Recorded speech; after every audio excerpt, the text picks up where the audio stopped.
Il y a 2000 ans, Jésus a donné sa vie sur la croix pour nos péchés. Jésus, le Fils de Dieu, celui qui a participé à cette création, chers amis.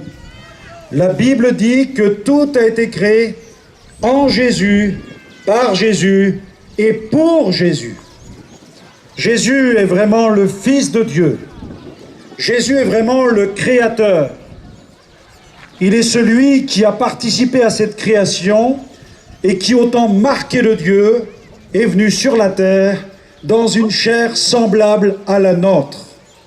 Avec de la chair et des os, Jésus, la parole créatrice, a pris forme humaine et parmi les êtres humains, Jésus, la parole, a prêché la parole. Et la parole de Jésus était une parole directe, incisive. Il disait à ceux qui l'écoutaient, « Repentez-vous, car le royaume des cieux est proche. » Il invitait tous ceux qui l'entendaient à se repentir de leurs péchés, à produire des fruits dignes de la repentance, à se détourner radicalement de leurs péchés pour expérimenter les grâces du royaume de Dieu. Le royaume de Dieu se manifeste avec puissance. Il ne consiste pas seulement en paroles. Le royaume de Dieu, ce sont des signes, des miracles, des prodiges, c'est-à-dire des guérisons, des délivrances, mais le plus grand des miracles est celui de l'homme, de la femme, de l'enfant, de l'adulte, du jeune ou du vieillard, qui ouvre son cœur à Jésus pour le laisser entrer afin d'établir son règne. De cette manière, le royaume de Dieu vient s'établir dans la vie de cette personne, et cette personne expérimente le plus grand des miracles qui soit, celui de la nouvelle naissance, celui de la vie éternelle. Partout dans le monde, chers amis, où nous avons l'occasion de prêcher l'Évangile, nous sommes les témoins de l'action puissante et merveilleuse du Saint-Esprit. L'aveugle voit, le sourd entend, le muet parle, le boiteux marche, les lépreux sont purifiés et même des morts ressuscitent, mais il n'y a pas de plus grand miracle que celui d'un homme ou d'une femme qui passe des ténèbres à la lumière, de la mort à la vie, de Satan à Dieu. Il n'y a rien de plus grand et de plus glorieux. Rien ne peut acheter une telle œuvre, une telle grâce. C'est ce que la Bible appelle le salut par la grâce de Dieu. La grâce est imméritée. La grâce, c'est quelque chose que nous ne pouvons pas acheter. C'est quelque chose que nous ne pouvons pas mériter.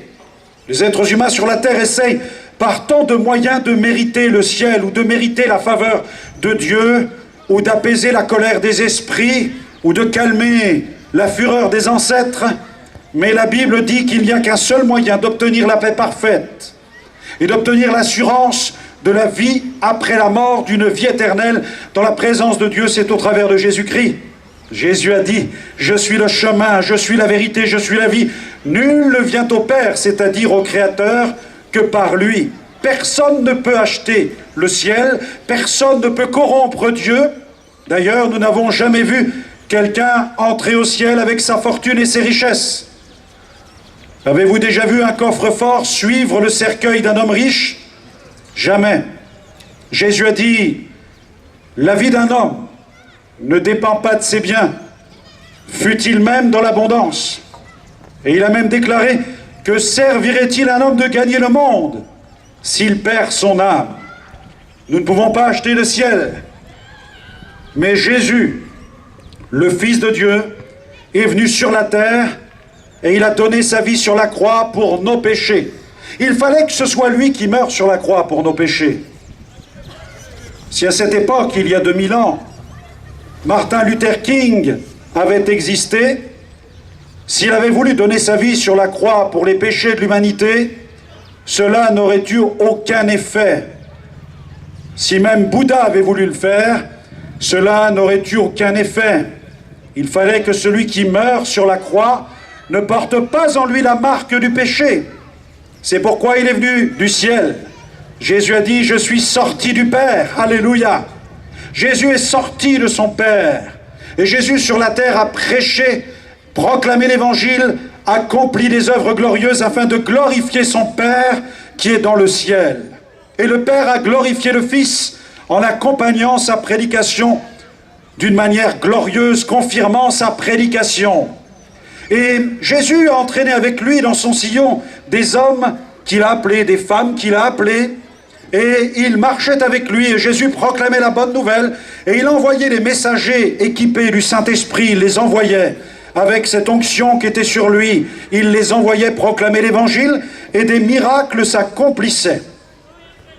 Et puis le temps est venu où Jésus a donné sa vie sur la croix pour les péchés de l'humanité. Sa mort sur la croix ne fut aucunement un échec. Surtout, ne pensez pas que la croix, ce symbole, cette croix, serait le symbole d'une défaite. Tant de personnes se tournent vers les crucifix et puis sont empreints de pitié lorsqu'ils voient des statues ou cette représentation du Christ agonisant sur la croix. Ils versent quelques larmes, ils sont émus et trouvent que c'est injuste ce que l'on a pu faire à cet homme. Mais j'aimerais vous dire que le crucifix n'a pas de pouvoir. La puissance de la prédication de la croix a résonné, a retenti il y a maintenant 2000 ans. La puissance ne se trouve pas dans les 2 poutres sur lesquelles Jésus a été crucifié. C'est un gibet. La Bible dit même « Maudit quiconque est pendu au bois ». Ce gibet fut un gibet de malédiction. Mais la puissance de la croix, en fait, c'est l'œuvre de la croix. La puissance se trouve dans le fait que celui qui meurt sur la croix est sans péché, et il meurt afin de nous représenter devant Dieu. Lui seul peut nous représenter devant le Père, parce qu'il ne porte pas en lui de traces du péché, mais il vient portant sur lui la peine, le poids de tous nos péchés. Jésus est venu représenter Dieu devant les hommes, et en mourant sur la croix, il est venu représenter les hommes devant Dieu. La puissance de la croix, c'est ce que Paul déclare, l'Évangile, c'est la puissance de Dieu pour le salut de quiconque croit. Et il déclare aussi qu'il a plu à Dieu de sauver les hommes par la folie de la prédication de la croix. Comment Dieu peut-il sauver par un tel message, par une telle folie? Comment un homme crucifié entre ciel et terre peut-il transformer notre existence? Comment est-ce possible? Eh bien parce que celui qui meurt ne porte pas en lui la peine du péché, mais il prend sur lui notre châtiment. Le châtiment qui devrait nous revenir a frappé Jésus il y a 2000 ans. Alléluia! Ce qui signifie que ce soir, celui qui place sa confiance dans le Christ peut recevoir le pardon de ses péchés, être libéré de toute espèce de condamnation. Paul l'a écrit dans une épître, il a dit « Il n'y a plus aucune condamnation pour ceux qui sont en Jésus-Christ ». Mais pour que cette œuvre fût puissante, il a fallu que Jésus triomphe par la croix. Et comment a-t-il triomphé? La Bible le dit. Le 3e jour, Jésus est ressuscité. Il est sorti du tombeau. La mort n'a pas eu de pouvoir sur lui. Satan, qui détient le pouvoir de la mort, n'a pas eu de pouvoir contre Jésus. Et le 3e jour, Jésus est sorti du tombeau, il est ressuscité et il est apparu triomphant à des centaines de témoins. Alléluia! Et la Bible dit qu'ensuite, il est remonté dans sa gloire, il a reçu du Père le Saint-Esprit qu'il a répandu, et le jour de la Pentecôte, l'Esprit Saint a été déversé, et ceux qui ont reçu la puissance du Saint-Esprit sont allés proclamer l'Évangile dans le monde, et c'est pourquoi l'Évangile est parvenu jusqu'à nous aujourd'hui. Je vois dans ma Bible, dans les Actes des Apôtres, les signes des œuvres du Saint-Esprit. Alléluia! Et je vois Pierre et Jean qui montent ensemble au temple à l'heure de la prière. Jésus est dans la gloire. Jésus est sur le trône des trônes, il a répandu le Saint-Esprit. Et les apôtres, Pierre et Jean, sont ces envoyés qui apportent l'Évangile. Et là, à l'heure de la prière, ils montent ensemble au temple, c'est la 9e heure. Et il y avait là un homme boiteux de naissance qu'on portait, qu'on plaçait tous les jours à la porte du temple, appelé la belle pour qu'il demande l'aumône à ceux qui entraient dans le temple. Cet homme, voyant Pierre et Jean qui allaient y entrer, leur demanda l'aumône. Pierre, de même que Jean, fixa les yeux sur lui, dit « Regarde-nous ». Et il les regardait attentivement, s'attendant à recevoir d'eux quelque chose. Alors Pierre lui dit « Je n'ai ni argent ni or, mais ce que j'ai, je te le donne. Au nom de Jésus-Christ de Nazareth, lève-toi et marche. » Et le prenant par la main droite, il le fit lever. Au même instant, ses pieds, ses chevilles devinrent fermes. D'un saut, il fut debout et il se mit à marcher. Il entra avec eux dans le temple, marchant, sautant et louant Dieu. Nous avons cet homme, ce boiteux de naissance, qui tout à coup va être impacté par ces hommes, Pierre et Jean, qui sont remplis de la puissance du Saint-Esprit. Cet homme réclame l'aumône, cet infirme demande de l'argent. Il a besoin de se nourrir, il a besoin de manger. Mais les apôtres n'ont rien dans les poches. Mais ce qu'ils ont, c'est une valeur inestimable. Ils disent, nous n'avons ni or ni argent, mais ce que nous avons, nous te le donnons. Et le prenant par la main, ils l'ont mis debout au nom de Jésus-Christ de Nazareth. Lève-toi et marche. Et cet homme a marché par la puissance du nom de Jésus. Et ce nom est puissant parce que Jésus est ressuscité. C'est ce qui donne de la puissance à l'œuvre de la croix. Jésus est vivant. Et en mourant sur la croix, Jésus n'a pas seulement porté nos péchés, mais il a aussi porté nos maladies, il s'est chargé de nos douleurs, il s'est chargé aussi de nos infirmités. Il y a donc de l'espoir ce soir pour celui qui est malade, il y a de l'espoir pour celui qui est possédé, pour celui qui est tourmenté, pour celui qui est maudit, pour celui que le diable a fait mordre la poussière. Il y a de l'espoir pour celui qui est lié par l'alcool, celui qui est lié par la drogue, celui qui est lié par la pornographie, celui qui est lié par les ténèbres, par la sorcellerie, par la magie, par la voyance, par les horoscopes. Je ne sais pas ce qui tient ta vie, je ne sais pas ce qui t'enchaîne, mais je connais celui qui a le pouvoir de briser tes chaînes. Il s'appelle Jésus-Christ. Et il l'a fait dans ma vie en 1985. Ma famille était liée, tenue par les ténèbres, par la maladie, par des dépendances, mais aussi par la puissance du péché. Ma mère était voyante, elle était guérisseuse, elle avait son cabinet de consultation. Je n'étais qu'un jeune homme de 17 ans et demi, mais j'étais lié par les arts martiaux, par la violence, par le mal de vivre. Je pratiquais les sciences occultes, je lisais des livres de magie, la télépathie, la télékinésie, le chamanisme. Je passais mon temps assis devant des postes de télévision pour en absorber l'énergie, pour éteindre la télévision à distance. Mes parents se disputaient tellement violemment qu'ils parlaient régulièrement, ils se menaçaient avec le divorce. Mon frère aîné, lui, avait pris de la distance avec la maison parce que sa relation avec mon père était devenue tellement violente. Et ma petite sœur de 6 ans était spectatrice, elle assistait impuissante, eh bien, au chaos de cette famille. Et à l'âge de 6 ans, quand elle se levait le matin, ce n'était pas pour jouer à la poupée, mais elle mettait ses mains sur un guéridon de spiritisme pour entrer en contact avec le monde des morts, le monde des esprits. Mon frère, lui, passait son temps dans les boîtes de nuit à consommer de la drogue, à consommer de l'alcool. Notre vie était un enfer. L'enfer dans le cœur, l'enfer dans la vie. La Bible parle de l'enfer dans l'éternité, mais il commence d'abord dans la vie, il commence d'abord dans le cœur. Et Jésus est venu pour nous délivrer de l'enfer intérieur, il vient pour nous donner la vie éternelle, alléluia, et la vie en abondance. Et nous sommes arrivés à un moment de notre existence où nous avions le dos au mur. Et à l'âge de 17 ans et demi, j'étais sur le bord d'une fenêtre, sur le point de me laisser tomber dans le vide et d'en finir avec ce monde dans lequel je vivais, ce monde qui ne m'offrait aucune espérance. Et alors que j'étais sur le point de me laisser tomber dans le vide après une nuit d'angoisse, d'insomnie, où des esprits m'avaient attaqué, où des mains visibles se posaient sur mon corps, où mon corps, eh bien, décollait en lévitation au-dessus de mon lit, où j'entendais ces voix. Ce matin-là, sur le bord de la fenêtre, j'étais sur le point de me laisser tomber dans le vide pour en finir avec cette vie qui n'avait pas de sens. Et c'est là que Dieu m'a rencontré sur le bord d'une fenêtre. C'est là que la voix de Dieu a résonné dans ma conscience. Et cette voix dit, Franck, tu peux suicider ton corps, mais pas ton âme.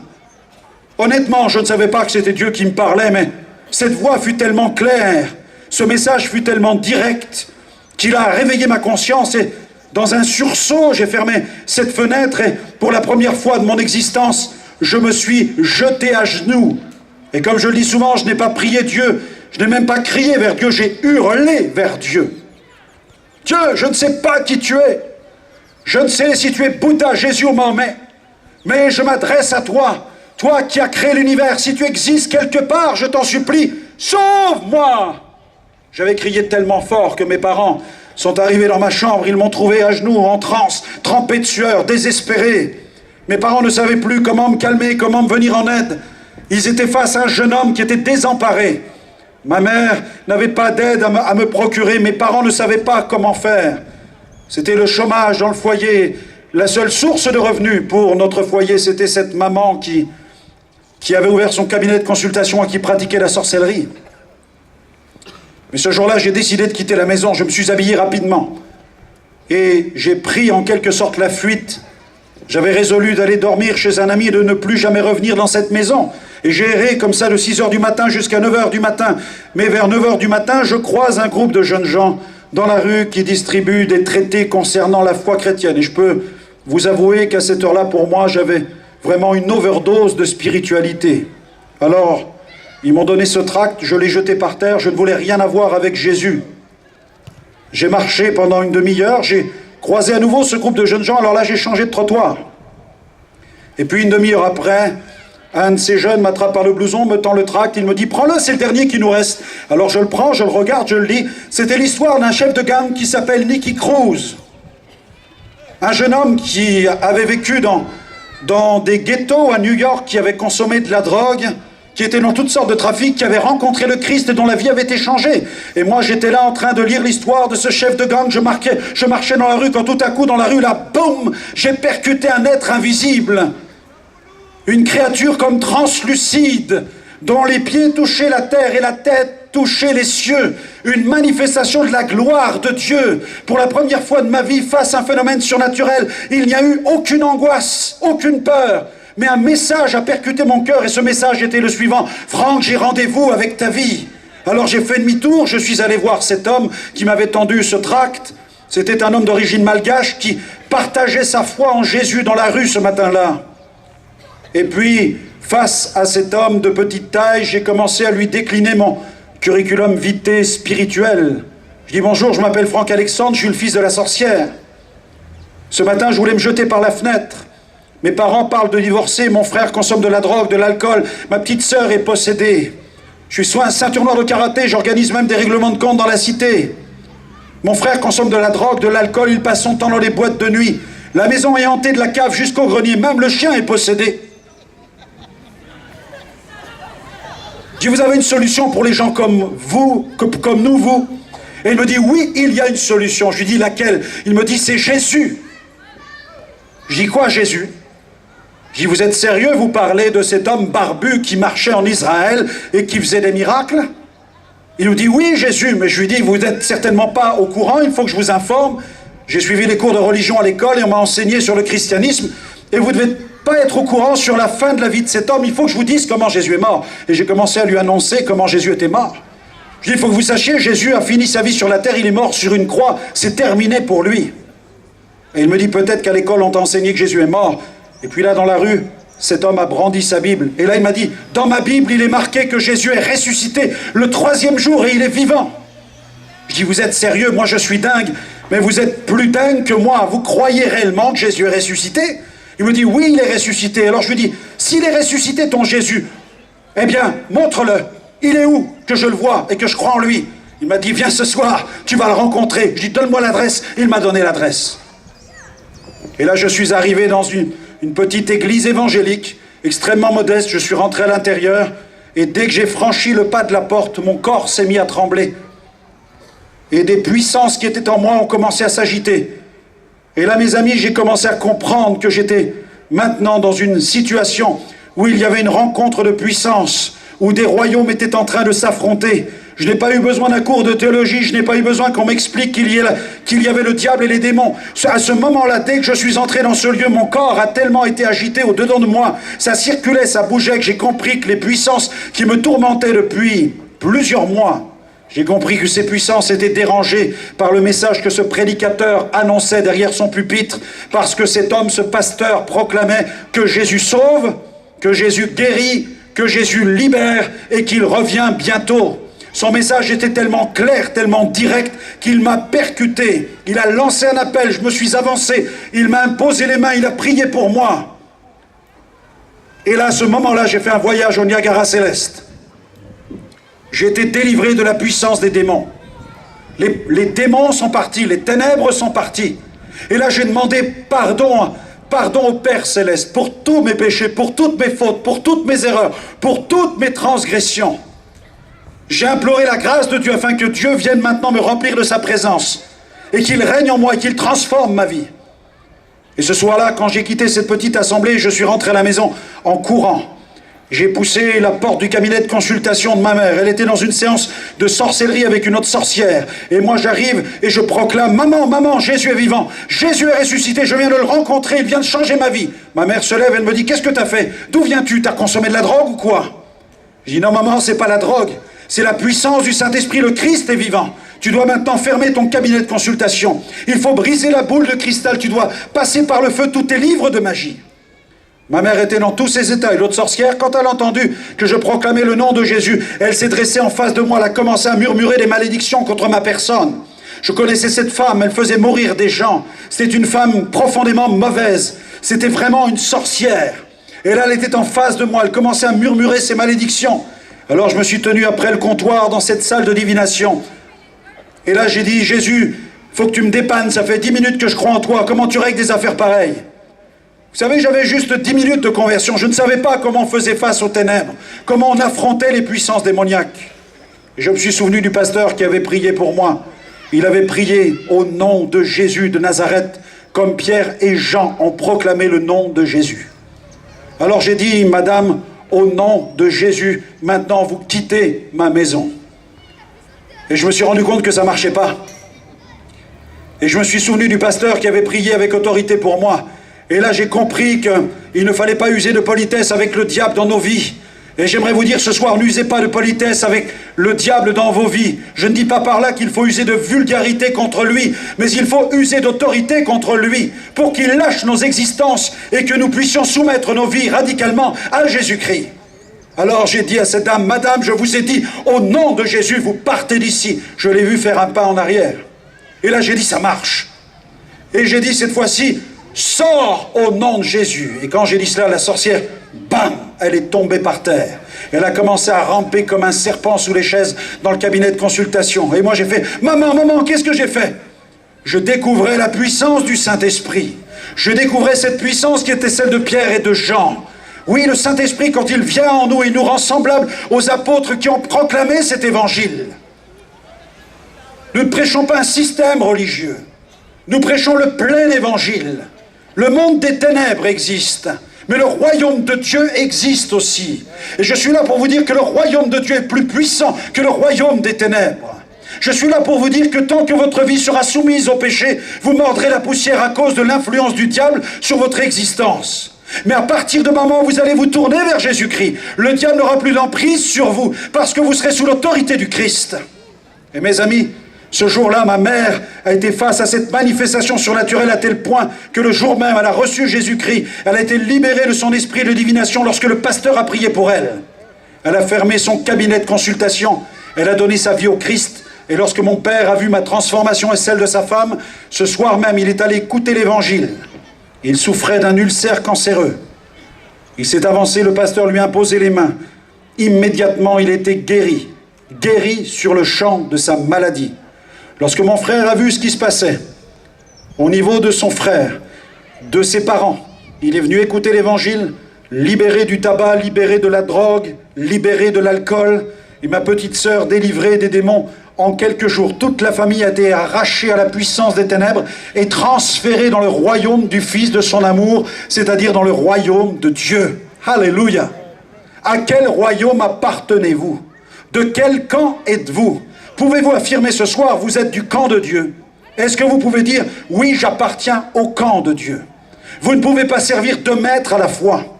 Vous ne pouvez, nous dit la Bible, servir Dieu et Mammon. Vous ne pouvez pas servir le Dieu de ce siècle et le Dieu de l'éternité. Je vous invite vraiment à vous tourner vers lui ce soir, à changer de royaume en vous tournant vers Jésus-Christ. Il est le seul, par la puissance du Saint-Esprit, qui peut vous faire changer de royaume comme il l'a fait pour ma vie, pour mon frère qui est devenu pasteur, pour mes parents qui se sont tournés vers le Christ et qui sont devenus aussi des serviteurs de Dieu. Il veut le faire dans votre existence. Ce qu'il a fait pour moi, il peut le faire pour vous, parce qu'il le fait pour des millions sur la planète depuis 2000 ans. Parce qu'il a déversé son esprit et qu'il a envoyé les hommes proclamer cette bonne nouvelle de la grâce de Dieu manifestée au travers de Jésus-Christ.